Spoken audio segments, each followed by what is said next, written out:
in San Francisco. Yeah. Oh, man. Thank you for coming. San Francisco. One city where you can ask, are we in a dog-friendly lesbian bar or a lesbian-friendly dog bar? Doesn't matter, it's San Francisco, have a good time. I know you got a lot of choices what to do with your free time. Thanks for coming to see Uncle Barbecue tell us dum-dum stories for a little while. Just gonna spit a couple yarns and we'll all get on to our fun, carefree lifestyles. I think a lot of comedy comes from shared experiences, things that we can relate to. Keeping that in mind, anybody else in here get so drunk last month you had to call a cab just to take you to Wendy's? Couple, all right, maybe couple right there. Yeah, get to that special point in your mid-30s where you realize that drinking responsibly and crying for help just kind of turned into the same thing. Real successful Saturday night home alone. I want those spicy nuggets. You're too drunk to drive. We'll call a cab because you deserve them. I'm doing the right thing. How come it still feels sad? That's what I did. I called a cab and another grown man drove to my house for money because that was his job. And he got to my house, and I jumped in his cab, and I said this, don't do what I did when you get a cab. I just jumped in, and I just said, we're going on an adventure. That's just $80 on the meter right away. But I don't want to be a tour guide. That's $80. That's a Peter Pan tax is what that is. So that's the same amount of money if I were to just jump in and be like, take me to Neverland. $80. You smell like you're probably gonna barf in here, so we're starting at 80. Doesn't matter where you're going. And so we drove to the Wendy's, and I made him take me through the drive-thru because I did not trust him not to leave me there. It was fair. He was suspicious of me. I was suspicious of him. It was fair play. But this is where I got in trouble, see, is because he was driving a van cab, which means I had to open the whole side door to place my order. I was like, well, there's no way in hell I'm not gonna fall on my ass doing this.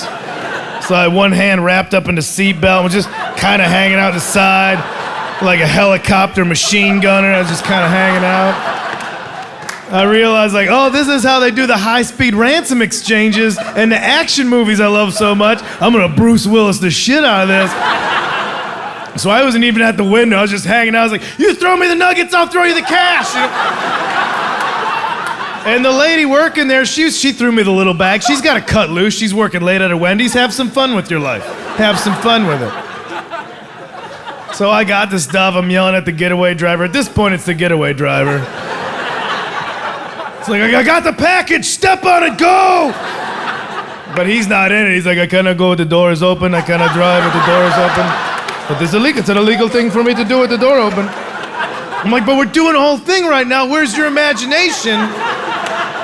But somebody clearly had not taken improv classes in college like some other of us have. You are not yes-anding right now. This other Frosty was gonna be for you, yeah. But you blew it, yeah. Spent $114, 2 Frosties and a dozen nuggets. Because I'm an American hero.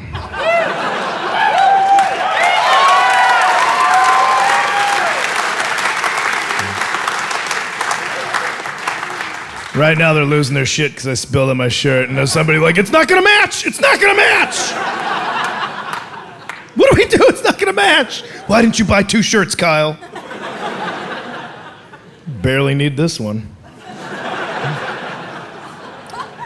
You got something that'll make me look like a sassy janitor?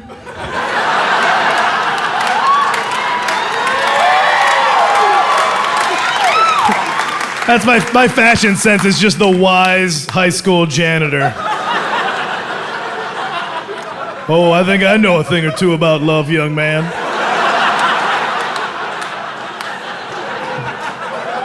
Come sit in the closet with me. I'll tell you all about it.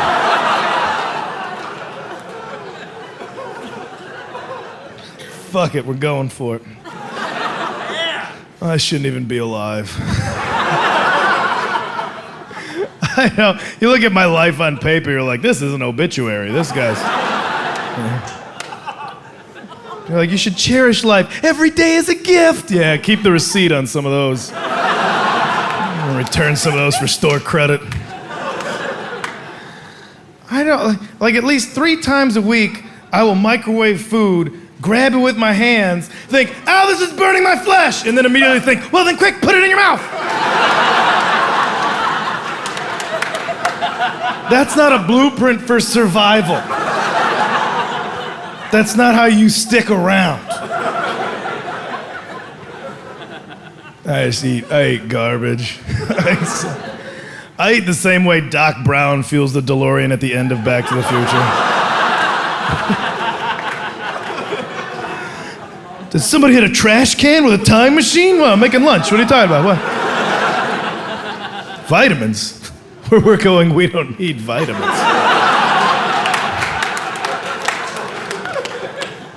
I'll eat like a big bowl of pho and follow it up with sugar-free Red Bull because I don't care about myself.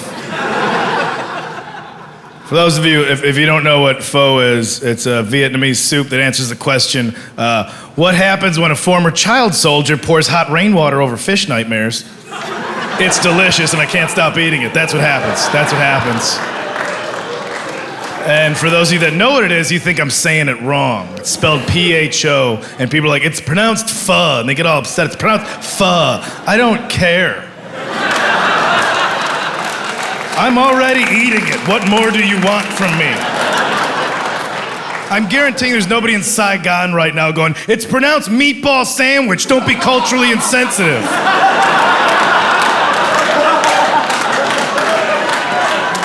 So I'm going to continue to support the Vietnamese community by eating pho all the time instead of just correcting people's pronunciation of it.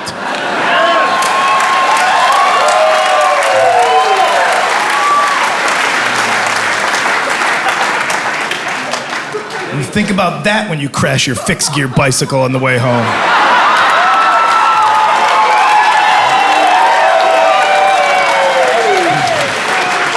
So fixed gear, you can't stop pedaling. Sounds broken to me, dumbass.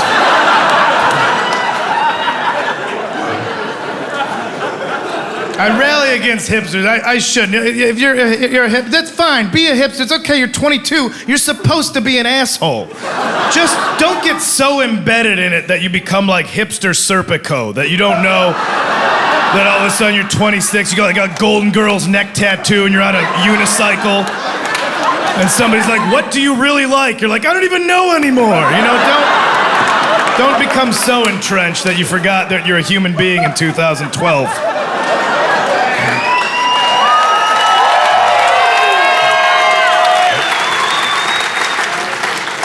None of that's gonna go on the special. I just got pissed because people were making fun of how I said faux.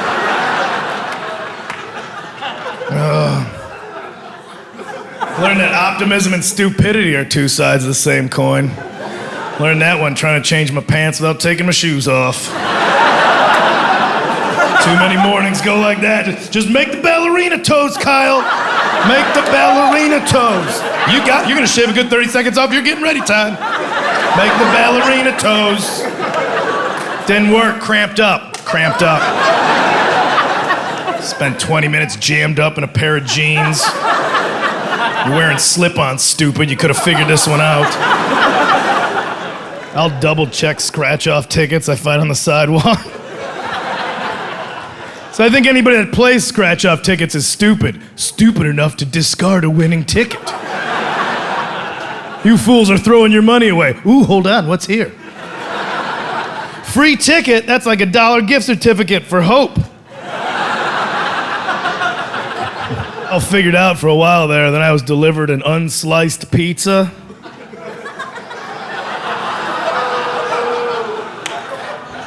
Everything you believe in just unravels. Everything you hold true Some people, it sounds like a simple mistake. Not me, I took it personally. I was like, that's somebody down at Domino's making a judgment call on my life.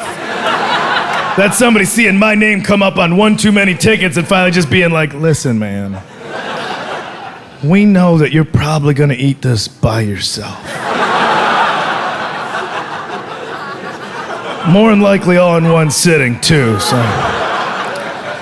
You know what to do, man. Just fold it in half and bon appetit. Just because they were right, I didn't appreciate the assumption.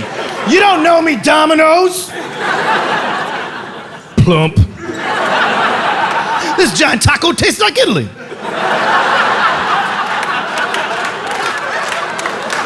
I'm trying to be more tolerant, you know, there's too many, everybody's got their own thing going on. It's a waste of time to not be open-minded and learn these things. I'm trying to be tolerant, but it's difficult. That tolerance, it's tested routinely. I was on a flight going from Denver to Chicago, and halfway through my flight, midair, 35,000 feet, guy sitting next to me starts eating pancakes out of a bag. Not like a Ziploc bag with like a little seal and like a hey, I meant to do this vibe. Like a bag from the store. Not a store that sold pancakes. See what I'm saying? Like a Foot Locker bag. They get me, they're just loose. They're just loose in there. They're like bingo balls, just loose. And there's nothing wrong with what he was doing, morally speaking. But you gotta realize that if you do some wackadoo shit like eat pancakes out of a shoe store bag on an airplane, you're forcing strangers around you into a world of questions they never anticipated they would ever have to ask. First off, First off, all the questions, all of them. First off, every question. Why? How did you get to this point in your life? Where are you going?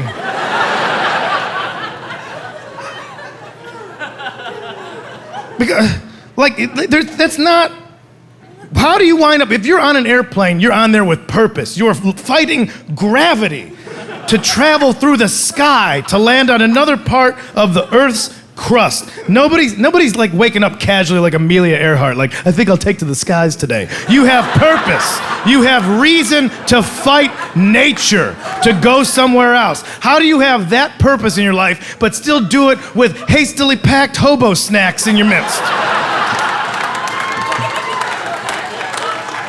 That's not how you catch a plane. You're not like, is this one going southbound?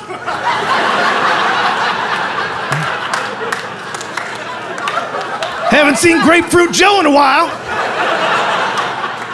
Drop in, we'll share some beans. That's not how you catch a plane. Usually getting to an airport, that's your number one priority in the day. I don't care what happens, I'm gonna get to that airport. I'll lose a hand, I'll fix it when I get there. Just get me to the airport. This guy was number 4 or 5 on his list. This guy was like, I know I got a flight, but it is Tuesday, and you know what happens on Tuesdays? Silver dollar flappies. That's what happens. Tuesday's silver dollar flapjack day. A lot of people say, hey, how come you make the silver dollar ones? I make them that way. I don't make them full size. I make them smaller because I can eat more of them, and I get more of a sense of accomplishment. And so I like to do that, and that's a lot of batter over there, but I'll freeze it off. I don't have to eat them all, but I'll make them all, and I'll freeze them in Ziploc bags, and when I need them, I'll just have them ready. What time is it? Oh, shit, I gotta go! What's around? Well, I did buy some new shoes the other day. Foot Locker bag, shovel. Not Bindle, boxcar, airport. Woo, made it. And he got on the plane. He's on the plane, meaning he went through security. He went through an x-ray machine. His stuff went through. Pancakes got x-rayed that day. A TSA agent, somebody with a badge and responsibility, if they were fulfilling even a fiber of their requirements of keeping the skies safe, somebody had to at least just like mumble something. Sir,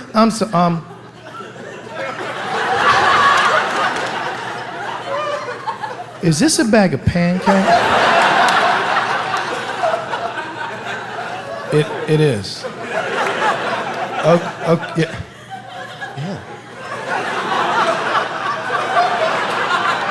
It's pancakes, yeah. Well, I've never dealt with it before either.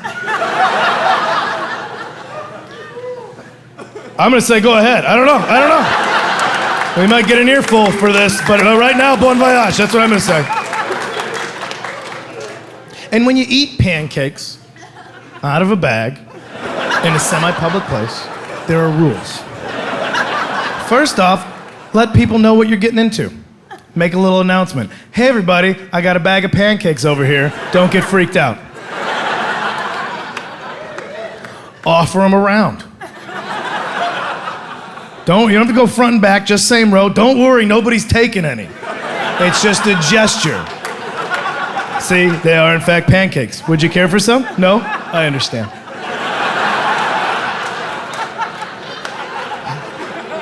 Then when you go to eat them with your hands, because my man did not have fork and knife on his person, you eat them one at a time.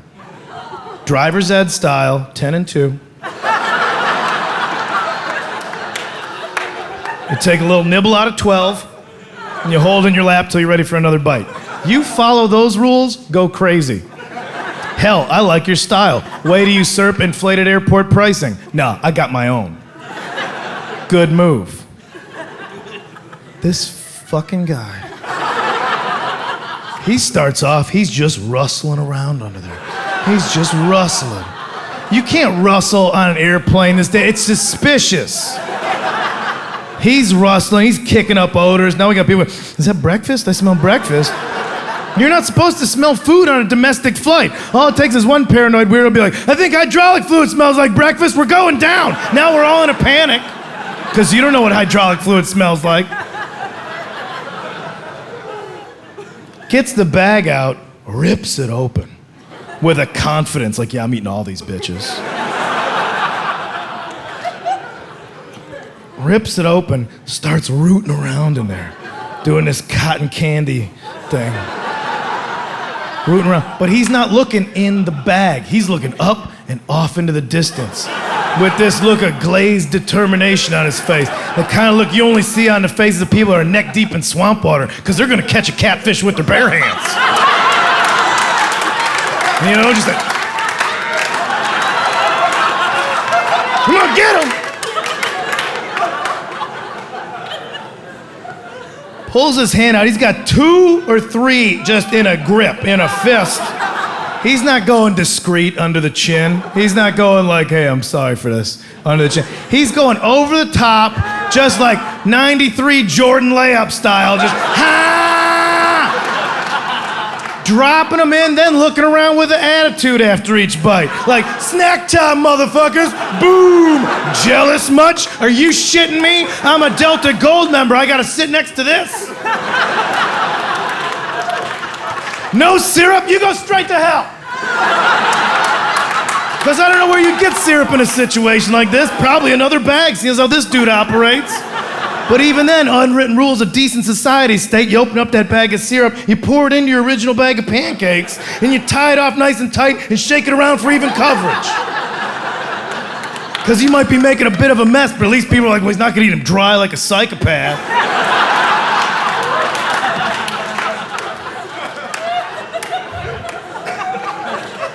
Why is this what I'm upset about? Why are these the things that anger me? There's bigger problems in the world. I got a blank fortune cookie that'll fuck up your whole day.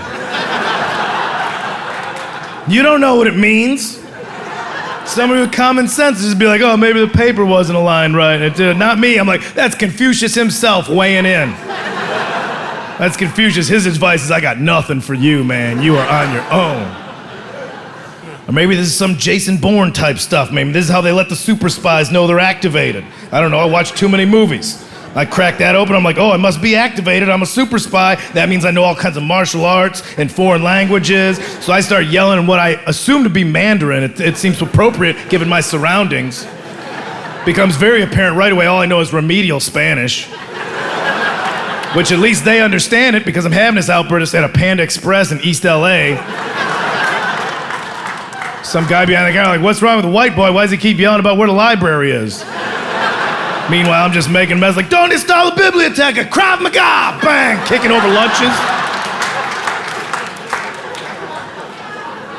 Then I just go to apologize, buy combo B platters for everybody. Lo siento, no soy Jason Bourne. Lo siento. The worst are like the thoughts that you don't, like the stuff that just pops in your head. You're like, oh, why? Why is that who I am? Just the scary stuff. The scary stuff that you just keep pushed down all the time. And then just one day just bink, oh God, I'm a horrible person. You know, you drive by a forest preserve or a nice park on your way to work, 9 times out of 10, you're like, man, that's a nice, one of these days I'm gonna have a picnic in that forest. It's nice that they set that land aside. I'm gonna have a picnic. Maybe I'm gonna find one of those fancy kites that people learn how to get. Maybe that'll be my hobby. Nice kites, the fancy, ornate ones. And then there's that one time, like, man, if I have to hide a body, that's the park I would do it in. That's the best place. Yeah, man, chop it up, spread it out, make sure to get rid of those fingers and the teeth, because that's how they find them. I watch CSI a whole bunch. You're like, why are you thinking about hiding a body? Well, I don't know, maybe I would have to kill somebody. Why would you have to kill somebody? Well, what if somebody hurt my family? Now you're just making a list of justifiable murders. And then that's on your way to work, and you don't like your job so much, and 9 times out of 10 now, you're like, that's where I hide bodies. Maybe one of these days, when I'm done hiding these bodies, I'll learn how to fly that fancy kite I've been talking about. I don't like those thoughts. I don't like them. It's just, bink, you thought this, you son of a bitch. I was in Louisville, Kentucky. I hadn't been there before, just walking around trying to get some lunch, looking for lunch in all the wrong places. Walking around, I saw it was 2 black guys, and one of them was holding a white baby. I was like, they stole that baby. I was like, I didn't want it. It's not like I put it together. It's like, bink, that's what you thought. You son of a bitch.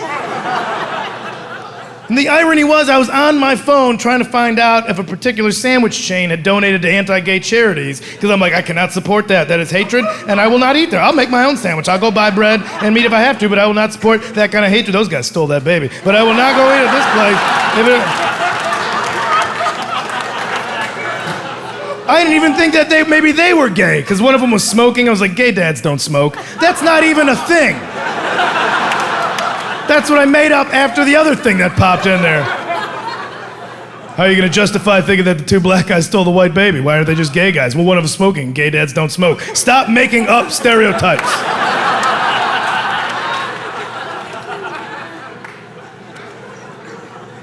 Oh, I'm disgusted with myself.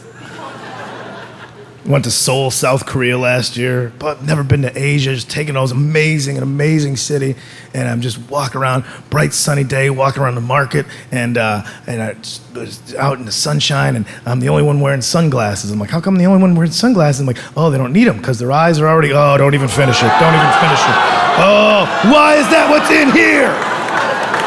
And it's not even like a bad, it's like you don't need sunglasses. That's kind of a nice thing, that's convenient, but it's still bad.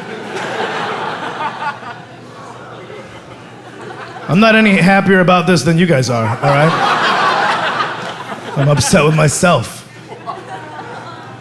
But that's what, like, when you see people like, stereotypes exist for a reason. Yeah, because you're a dickhead. That's why they exist.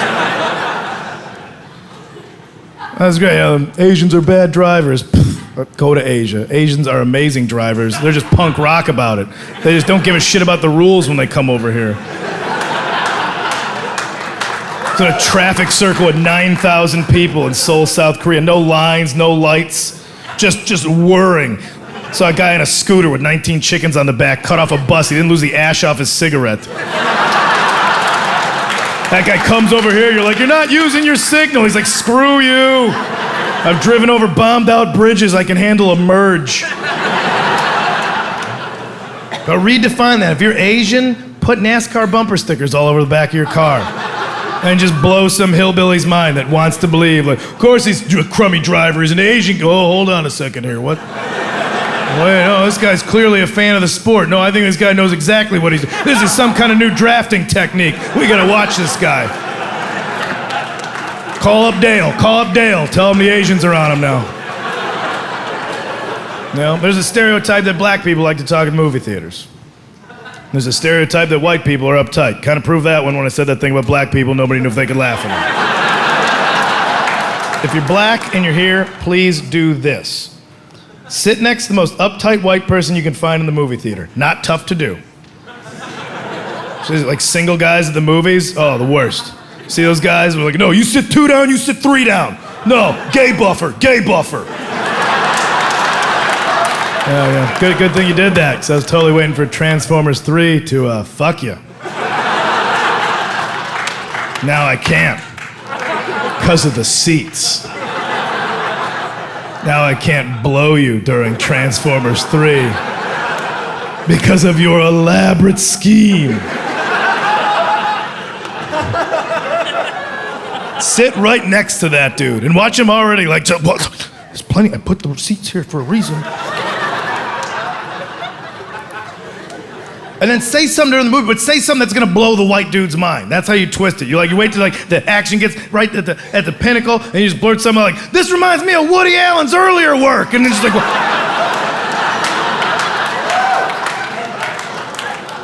that's exactly what I was thinking, you know?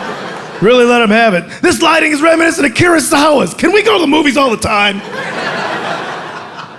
I think between that and a quality spicy mayonnaise, we're not gonna solve racism, but we're gonna shave some of the sharp edges off of it.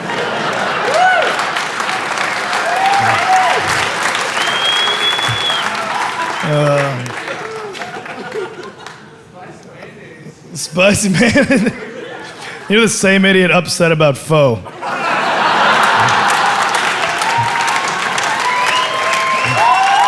Of course you'd understand why spicy mayonnaise will unite the races. You're whiter than I am. All right, pull it together. Thanks for being here.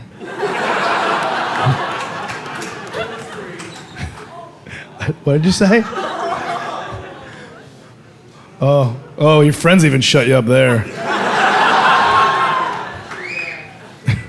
All right. I had one flight, I was going cross country, LA, New York, and I bought a ticket on Orbitz, and I got a direct flight on Orbitz, and that's not supposed to happen. No, Orbitz, it's a good website, but we'd be like, hey, Orbitz, I want to go from here to that stool, and Orbitz would be like, no problem, man. You just got to go to Denver 5 times first. And I like saving $37, so I'm like, all right, go Broncos or whatever. Let's see what's going on in Denver. I don't know, because I'm going to save $37. So I get it, and I'm excited, but I'm suspicious at the same time, because that's not how it's supposed to work, and I can't just have nice things, because I was raised Catholic, so everything has some kind of guilt price tag attached to it. Like, oh, something's working out, something bad has to happen, what's it gonna be? Like, you just can't have that, you're Catholic. 2 sunny days in a row, yeah, but your friend's gonna die. Why? Why can't things just be nice? Why can't I just like something because it's nice? So I get to the airport, I got a lot of trepidation at the airport. I'm thinking maybe the airplane's gonna be messed up, like it's gonna have like 1 jet engine, 1 propeller engine, some kind of Johnny Cash, 1 piece at a time assembled aircraft. So I'm inspecting it with all the aeronautical knowledge I've accrued being a comedian. So I'm like in the gate looking at it, I'm looking under it from the gate, like, yeah, it looks like it's all right, looks safe. I'm telling people like it looks safe, they don't care. I get to board first. It's like, all right, well, how about this? I get an aisle seat. You kidding me? I get to stretch the ponies out the whole time? Maybe things are just looking up. The plane's boarding, I'm sitting there, everybody else is coming on. Along come the people that will be sitting next to me in my row. They're 2 chubby Spaniards, a couple. Spaniards, they were white, but speaking Spanish. They weren't like conquistadors. They weren't looking for gold, wearing armor. They're just white and speaking Spanish. You don't know how to comprehend that. Spaniard's a fun word to say. To hell with it. We're calling them Spaniards. And they take their seats. All right, away we go. Plane taxiing, takes off. In the ascent of the airplane, the Spaniards, wasting no time, that armrest goes up, and they start trying to fuck. It's right there. Seats A and B. Seat C, Kyle Kinane. A and B fucking. 2/3 fucking. 1/3, Kyle Kinane, not invited to the party. And I'm upset about that. And in their defense, they weren't like, there wasn't just naked butts in the air. They had pulled a big coat up over them. But you know what's happening under there.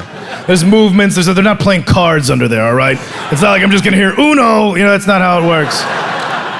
I guess I would probably hear one. I don't know how it works with the translation. Anyway. Yeah. Little wordplay for you.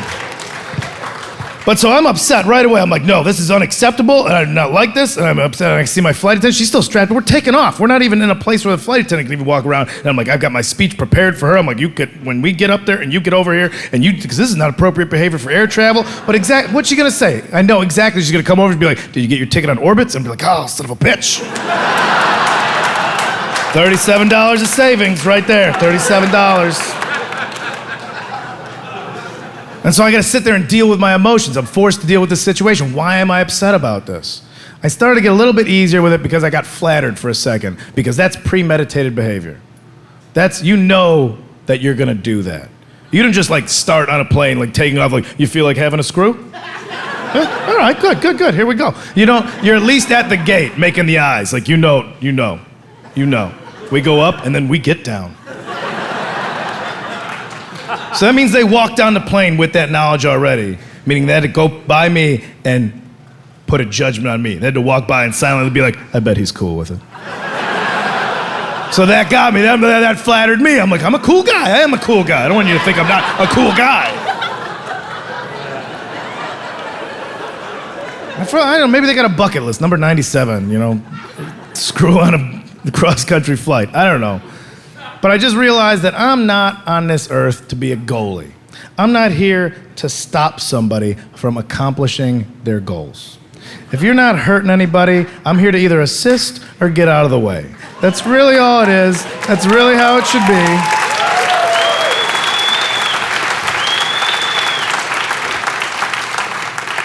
They're not hurting anybody. They're doing the opposite, very aggressively, but they're doing the opposite. So I've realized, listen, I'm gonna put my own theories to the test. I'm gonna let them do what they need to do. I'm gonna be a cool guy about this. But because I'm gonna let them do what they have to do, I'm gonna do what I have to do. Which in this situation is get wildly drunk and watch the shit out of this. Not like an old-time spy, either like newspaper and fedora. No, tray table down, elbow posted up, like I'm watching a chess match. So it's like, oh, you're gonna move the rook? Where? Oh, Bobby Fischer's back in town. The flight attendant comes by, and she looks over like it looks at me, because it's clear what's going on. And I was just like, c'est la vie, or whatever dumb thing I said to her. And so I was getting my drinks, and so I ordered them 2 at a time, and just bang, bang. Look at that over there, that's a good move. I like that one. Bang, bang. How did you, now that's just, I don't even, good for you. And eventually they're not coming fast enough. The drinks, the Spaniards are doing fine. They're European, they're a passionate people, they're okay. So eventually I decide I'm going to procure my own beverages. This process starts with a blanket statement I make to the entire cabin of, I'm gonna go to the bar. Now, if you want to know how you can tell if you've been overserved on an airplane, start with a blanket statement to everyone, and in that statement include a part of the aircraft that doesn't exist. The bar. I may as well be like, I'm gonna take a dip in the hot tub. Like it made just as much sense. I get up, I address the people sitting across the aisle from me who I've never spoken to before. But now it's like we're old bar buddies. How we doing? Jimmy, we need a topper? Todd, you good on that? They're asleep. They don't even know. I bumper bowl myself back to the bar. There's just the emergency exit in a cupboard. And I find my flight attendant. I ask for 2 more drinks. And she obliges initially. And she goes in there and she's tinkering around. But for some reason, she came back out of the drink, but she had this change of heart from that moment to here, because she came like just then she realized I pulled an Aha video down the whole aisle, just slamming into stuff. Because she brings the drinks out, but she's not presenting them to me. She's got them locked back here, and she looks at me with this look of concern, and she leans in and like does that whisper, like she doesn't want to embarrass me by what she's about to say, and she just says, "Are you driving?" And I know she meant eventually. But when the world gives you a little gift like that, you don't let it go to waste. So I put my hands around her hands on the drinks, and then I leaned in even closer, and I was like, I hope not.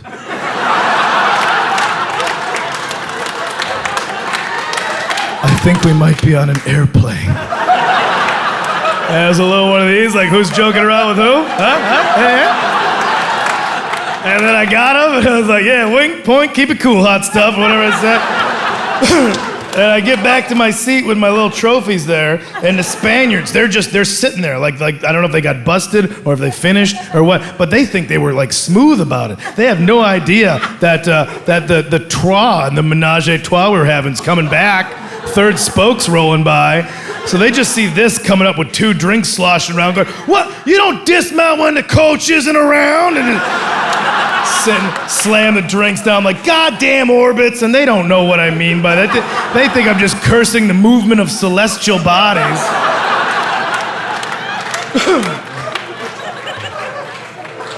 I want this to be an art form. I want comedy to be taken as an art form. I feel I put just as much heart and blood, sweat, and tears into this as any musician or any sculptor. And I want it to be appreciated as such. But then I was in a van with my friends not too long ago, and I unsolicitedly just announced, I said, hey guys, these farts are like contractions for the turd baby I'm gonna have later.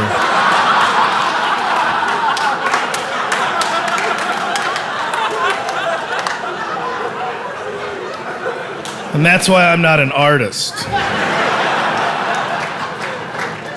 That's why this is not getting federal funding.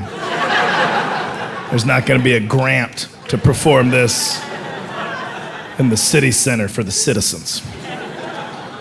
I can't believe I made it anywhere creatively, though, because I was raised by 2 loving and supportive parents, and nothing squashes creativity more than unconditional love and support from a functional household. If you have kids, shit on their dreams a little bit. Not all the way, but enough. Give them some friction. You need to give them something to fight against. I was supposed to be a musician, but I didn't get that friction. I wanted to be a musician, 16 years old. Just, I'm starting a punk rock band. Screw you guys. My mom's like, oh, you can practice in the basement. I'm like, chili dip for your friends. No!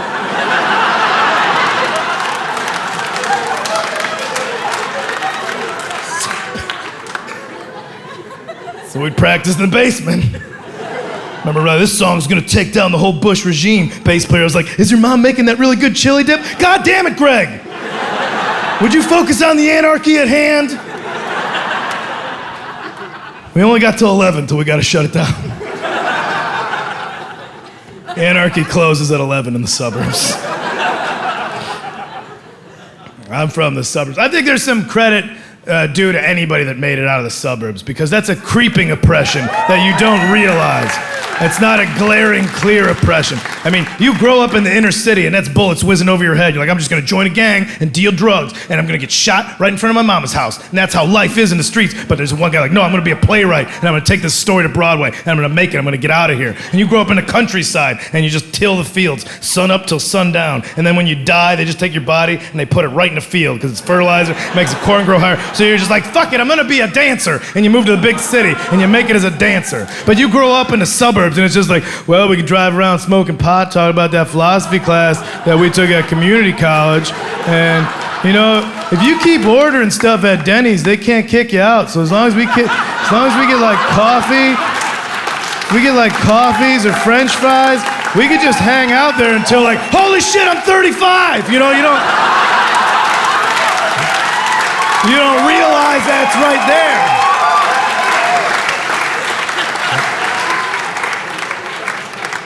I have friends that get surprised when you tell them how many kids they have. I have 3? Oh, I forgot about the little one. Oh.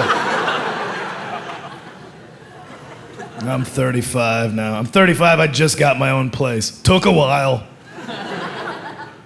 Some people my age are astronauts.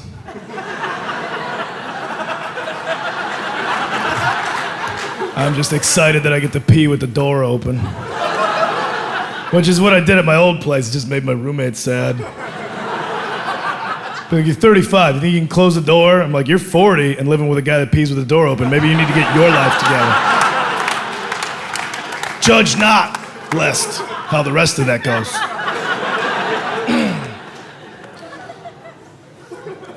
I just like, you get reminded of like your own immaturity. Like, I was using one of those accelerator hand dryers, like the super high powered ones, and I realized if I put my hands just right, I can make a totally wicked fart sound. And right as I perfected the fart sound, I remember like, oh yeah, one of my best friends from high school is a surgeon.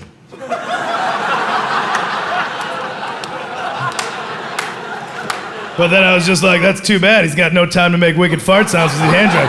He's got to scrub up and get right to the operating room. Rough life for him, rough life. He's missing out. I don't know if I got my own place because it's like I'm 30, like that's what it was the pressures of like societal pressures. Like, that's what you do, you're 35, you're a grown man, you live by yourself, and you're an independent man, you live by yourself, you start drinking scotch instead of crappy beer, and you switch back to briefs. That's what you do, because you're a grown man, and that's what grown men do. Or if I got my own place because I realize I'm about to get the type of weird that I can't even have people witness on accident anymore. Things are about to get strange, and I'm gonna need some solitude for that. And I think it's much more that. It's not so much like, I'm gonna pay my bills on time and read more books. It's much more like, Twizzlers look like they fit in buttholes. And I cannot have somebody walking into the laboratory when Dr. Kyle is conducting his experiments.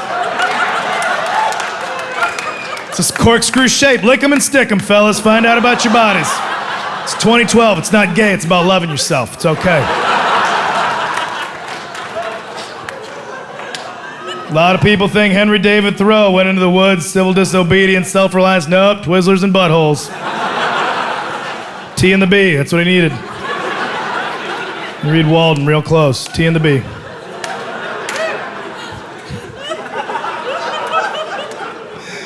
That is stupid. Oh, man. Hey, you guys ever get so lonely you sleep on your own couch instead of in your own bed? Because at least that way it feels like you're laying next to somebody. Looks like I'm the little spoon again tonight.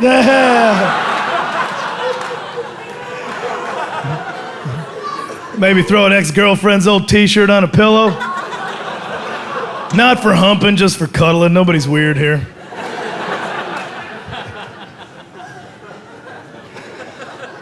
Loneliness is a subjective term.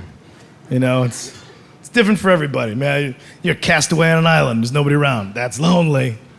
You know, but it could also mean you lack the simple courage to be able to say hello to somebody sitting next to you on a bus. That's lonely too. You know, for me, I can define loneliness.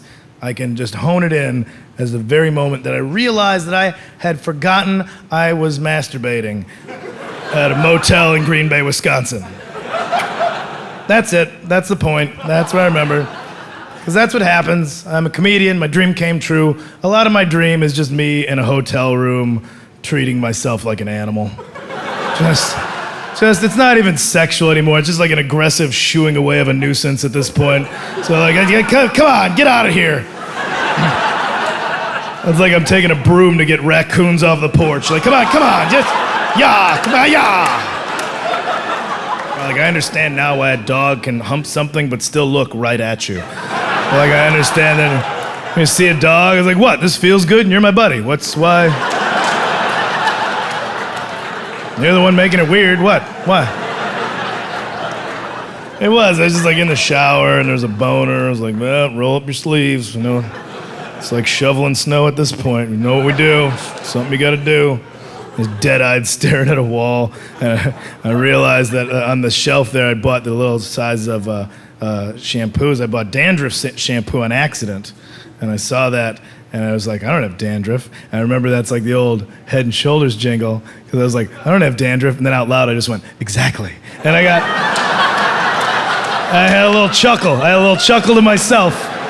Like, that's fine. If you're making jokes like this and you're in a shower, you're right to go out there and pursue your dreams, Kyle. You're on the right path. You're doing this stuff in the shower. You're cutting yourself up. You're doing the right thing with your life. Anyway, what else? What were we doing? Oh, yeah, well.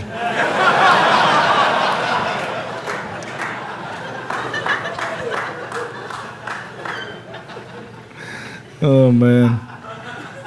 That's good. I got my own place because like instead of going to the gym, like I could just stay home and cry now, so that's pretty awesome. Macho guys crying yet? You doing any of that stuff? Tough guys? Having a good cry? Waylon Jennings, you getting one? I love a good old cry. It's good for you.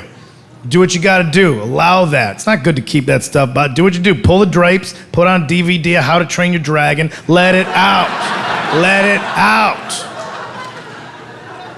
'Cause it's not good to keep all those emotions bottled up inside of you. Now, it's not great to uncork them all at the grocery store at 11:30 at night.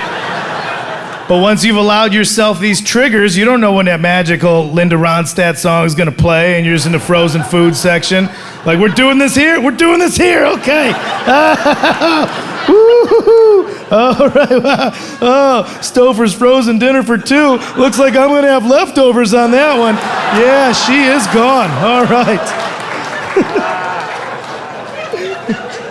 You ever see a TV dinner just abandoned in the beer aisle?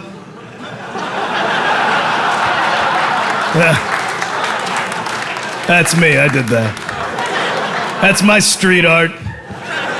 Take that, Banksy. I don't even have to mess up anybody's wall or nothing. Just left some Salisbury steaks on top of some Coors Lights. I think you get the message.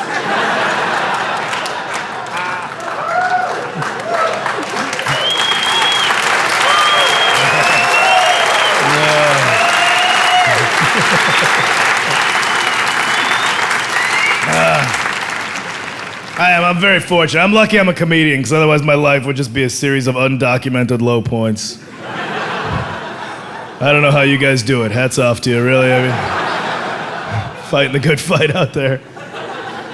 No, I just try to like make sure I learn the lesson from whatever I get into. Get the lesson out of it, you know. Like I had a very particular low point. It was a few months back, and I was at 7-Eleven buying dinner. And that's not where you get a staple if you're in the vicinity of somebody that loves you. I was not. I was in Los Angeles. Nobody loves anybody down there. Nevertheless, I was there. I think even sadder yet is I knew exactly what I wanted to, because I made a beeline right for that little hot dog aquarium that's on the counter in there. Which it's its own metaphor for sadness, because all those meats, they're all rolling towards you, but they're not gaining any ground. It's just steamy frustration in there. Like you can almost hear a hot dog like, I can see the horizon, we're gonna make it, no.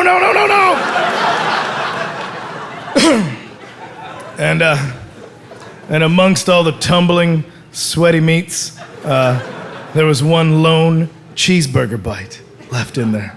Which, if you don't know what a cheeseburger bite is, I'm gonna tell you. It's a cheeseburger, sure, but it's shaped like a hot dog.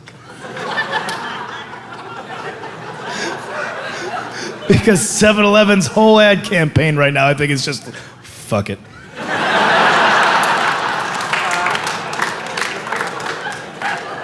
You're gonna eat it. You're gonna eat it. Oh, you're not gonna eat it? Free cheese. Told you you'd eat it. And I don't know how it came into being, you know, I don't know if there's some weird Dr. Moreau type character in R&D at 7-Eleven that's just trying to mash shitty foods into one another, like hot dogs will become cheeseburgers, cheeseburgers will become hot dogs. Or if somebody dropped an actual cheeseburger onto that perpetual motion machine, and then just the sheer force of time and movement, it acquired the shape of a hot dog. A lot like how broken glass gets smoothed out and jewel-like if the waves crash on it in the sand. Clearly, I've thought about this far too much. But I'm in there and I'm just pointing it out, I'm excited about it, and the midnight clerk at 7-Eleven comes over, a man who should not have hope left for society. He shouldn't care what anybody does. This guy's he's off the grid at this point. Even this guy tried to give me an out. Even he tried to like stop what he was about to see. So that, like the same like when a blackjack dealer sees somebody that just wasted, they're hitting on 20, and even they can't take it anymore, they're just like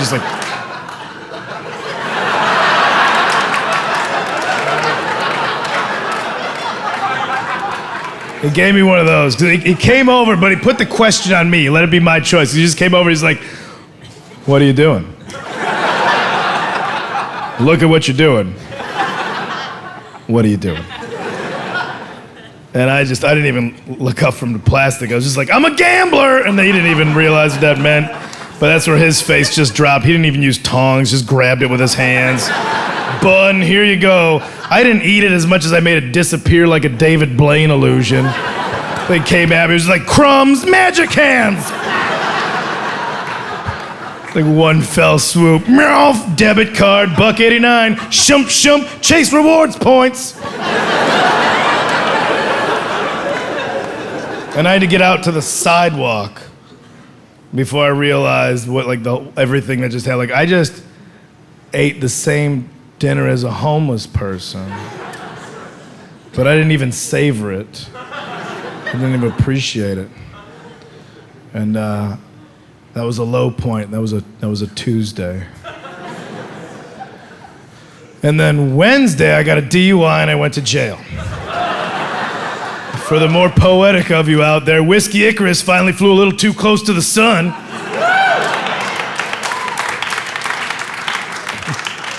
And I don't know if you've ever been to jail before, but when you go there, you get to sit on a little bunk bed without your shoelaces, and you get to contemplate your life. You get to say things to yourself like, hey, Kyle, remember when you thought eating that cheeseburger bite was a real low point? It's time to recalibrate your definition of fucking up. They took your belt so you don't hurt yourself. And I'm not trying to make light of drinking and driving. I made a mistake, I screwed up. But understand that there are grades to that crime. There are degrees to drinking and driving. I got my DUI in Los Angeles. I'm from Chicago, where to get a DUI in Chicago, we got some people. You clearly will understand this. You would have to drive through a playground at recess and still fail a field sobriety test. I pulled over on the highway once because even I knew I was too drunk to drive in Chicago. Pulled over, shirt open, gonna take a nap, keys in the ignition because I like to listen to tunes while I slumber. Woke up with police flashlights shining in my face and them just saying, let me see your hands! And my first thing I just blurted out is like, how'd you guys get in my room? They let me drive home. Said, you take this room back to the house that is it a part of. I got my DUI in Los Angeles. Where to get a DUI there, you just have to look like this and be singing classic rock a little too enthusiastically at 1:30 in the morning while going 5 miles an hour over the speed limit.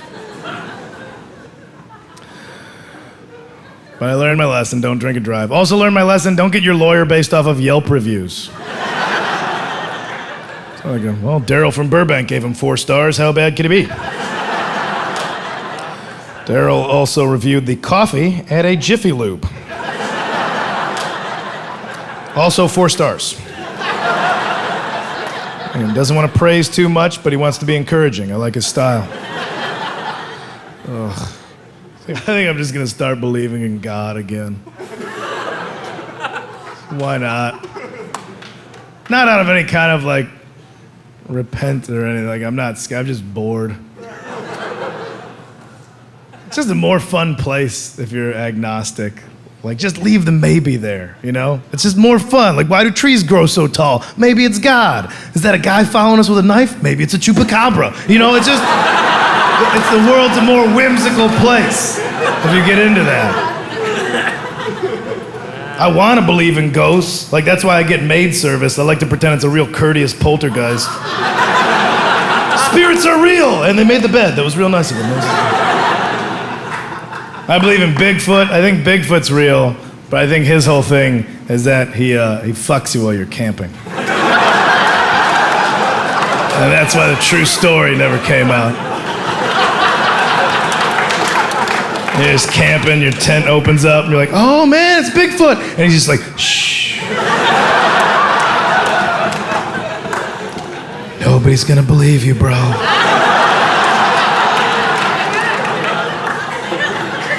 Take off your pants. That's why Bigfoot walks like that, all laid back, just got done fucking. Shit, there goes Bigfoot. Looks like he just got his dick wet. Yeah, Bigfoot.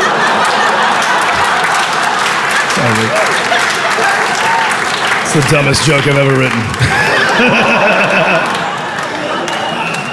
I don't know, I'm gonna be agnostic. I was an atheist, but man, those people are just the worst. They're just as bad as everybody else.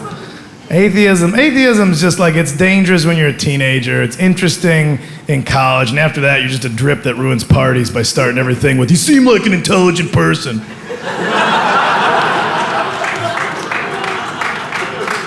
It's cool that you have, I just don't trust anybody that is so positive, that are like so certain about something you can't prove, you know? Either way, either side you fall on, God or no God. I don't trust them, and I don't trust people that have confidence without alcohol. I do not trust those people. Somebody that can dance when they're sober is the scariest person you'll ever meet.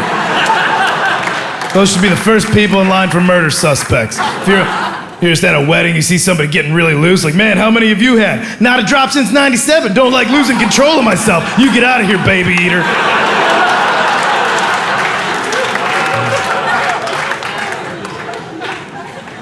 But yeah, I don't know. I guess it's an epiphany. I don't know what it was. I was making some IKEA furniture, and I wasn't even using the instructions, so I was like just freestyling on it. So that's pretty much makes me a carpenter. And so I started, like, here I am, just this little bearded guy being a carpenter, and Jesus is just a little bearded carpenter, and he just traveled the land trying to make people happy and better. Like, I just traveled the land trying to make people happy, and maybe I've been a Christian this whole time. I just didn't even know it, because you try and live in a more Christ-like way, and that's what I've been doing this whole time. But then I realized that Jesus probably never called a TV stand a bitch 5 times, and then took a nap to Cheers reruns out of frustration. He would have persevered where I faltered. So that and some other things are why I'm not like Jesus. But I have been getting the stigmata a whole lot lately, so that's been throwing me off. Not traditional with like holes in the hands and speaking. I've just been getting fat and going bald. So some Buddhist stigmata, something.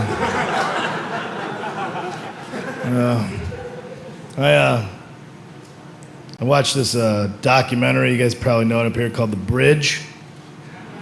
You know, nobody ever cheers if they saw it. They just... for those of you that don't know, it's a documentary about all the people that jump off the Golden Gate Bridge trying to kill themselves. And it was just, I thought it was a fascinating film, because they set up cameras and they caught these people. They didn't catch them, but on film. And they... Yeah, I did that in San Francisco.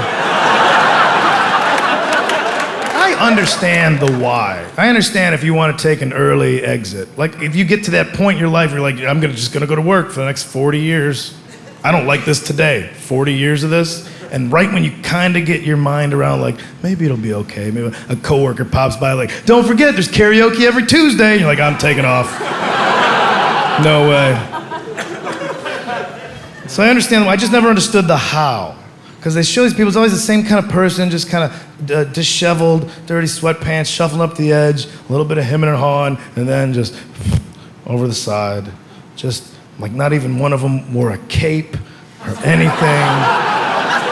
It's the last thing you're gonna do. Go out with a question mark instead of a period. Let your loved ones, it's a selfish thing you're doing. Give your loved ones just like a moment of like, huh, what, really? I don't know, you know? Go, nice suit, umbrella at the last minute, Mary Poppins theme. Confuse people. Have one last trick up your sleeve. You know? If I get to that point where I'm gonna get out of here, I'm not gonna lose my commitment to the art of performance or personal flair. I will do it. I'm gonna jump off a building, but I'm gonna do it wearing a snorkel mask and flippers. And then right next to where I'm gonna land, I wanna have a little glass of water set up. Because that way people can wonder, did he want to kill himself, or is this just the worst daredevil we've ever seen? There wouldn't even be a suicide, there'd just be a post-it on the ledge, like, I think I can make it. People like, make what? What was he gonna make? Logistically, this is impossible. Maybe he didn't calculate for wind, I don't know. Just allow that much. And then when I do die, I don't have a lot of goals for my earthly time. But when I do pass, I want to be cremated, and I want the remains sprinkled on my mother's living room carpeting with a little plaque that says, "Look who's not vacuuming now, huh?" It was one of my chores. It'd be like an inside joke. It'd be a cute thing for her. It's fine. You want to keep your baby boy close? I'm right here. Living room's only for guests? Well, now I'm the guest. You take the plastic off the couch. I'm sticking around. That. Or your gravestone doesn't have to be factual. You know that, right? That's yours. Make sure you take advantage of that. That's yours. Don't let some uncreative relative just put something loving father. That guy could have been a dick. You don't even know. I do want, if I get that, I want to have just the tasteful little rectangular, flush with the ground, headstones, nothing fancy, tasteful font. And just say, Kyle Christian Kinane, born December 23rd, 1976, died in your arms tonight.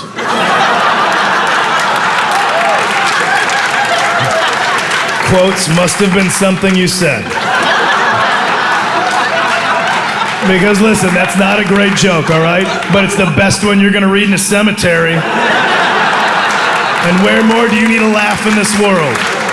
Kyle Kinane's got you, even after death. Kyle Kinane, AD's here for you. You're walking in there, it's a sad day.